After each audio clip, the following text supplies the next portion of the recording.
Fans of the NBA are ready to see what's to come out of the 2021 draft class over the long term. And for the Houston Rockets, the number 2 pick, Jalen Green comes to many fans' minds. Now, as of now, the guy is playing great.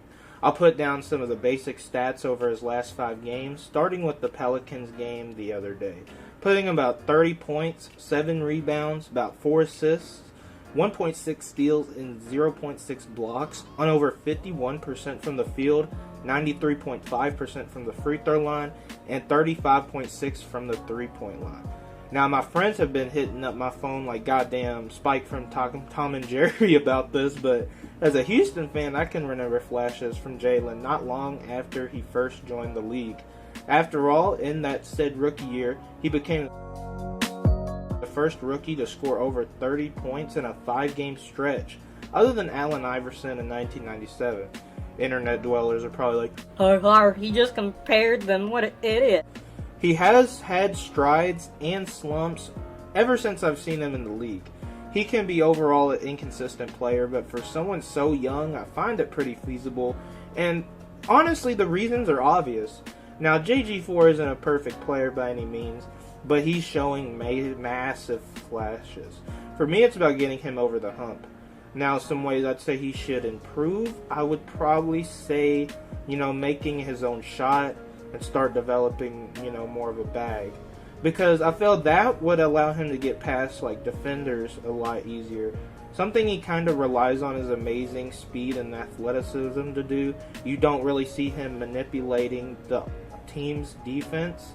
So, I would see him typically dribbling past defenders or just taking a tough shot while they're on him. I think if he was able to improve on these successfully, we would see a huge stride from him in the league. Now, he would probably just, in my opinion, you need to just go straight to yearly all-star. And I think these plays heavily play in on why fans call him inefficient.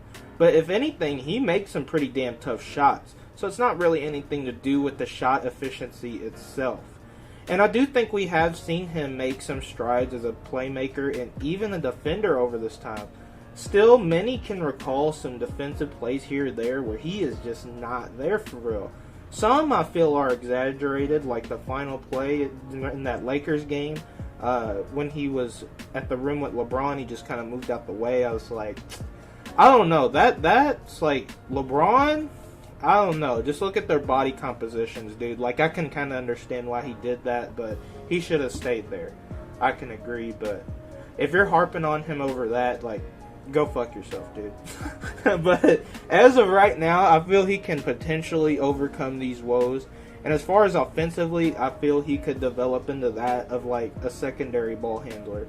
However, Houston is attempting to make this much easier for him, coaching Udoka, implementing much better plays than Silas, as well as guys like Fred VanVleet, averaging about 9 assists per game, guys who can feed Jalen easier shots in certain scenarios.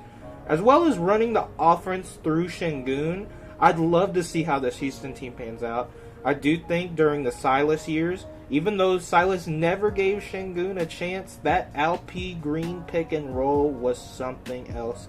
Probably the best thing we had without question. And looking at Houston themselves, they went from one of the worst teams in the league to a potential playoff contenders in matter of a season. So it's definitely looking a lot better than before. But that about wraps this video up for me. Expect more videos on Jalen and perhaps comparisons to his draft rivals like Cade Cunningham and company in the future. The 2021 draft class is probably my favorite draft class in recent years.